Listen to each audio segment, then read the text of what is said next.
জন্ম থেকেই একসঙ্গে রাবেয়া রোকেয়া, কিন্তু এখনও সামনাসামনি দেখা হলো না দুই বোন। মৌলভীবাজার শহরে সবার মুখে মুখে জোড়া লাগানো যমজ শিশুর কথা। বুধবার সিজারিয়ান অপারেশনের মাধ্যমে একটি ক্লিনিকে কমলগঞ্জ উপজেলার সিঙ্গারাউলি গ্রামের জুয়েল মিয়া ও আকলিমা দম্পতির ঘরে আসে যমজ কন্যা সন্তান। তবে দুজনের পেট জোড়া লাগানো, যদিও হাত পা মুখ মাথা সবই আলাদা। সন্তান দুটির জন্মের পর থেকেই দুশ্চিন্তায় বাবা মা।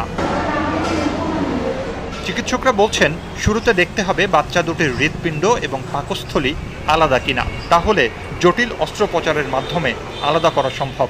এর জন্য দ্রুত নিতে হবে ঢাকায়। ওনাদেরকে হায়ার সেন্টারে রেফার করতে হবে।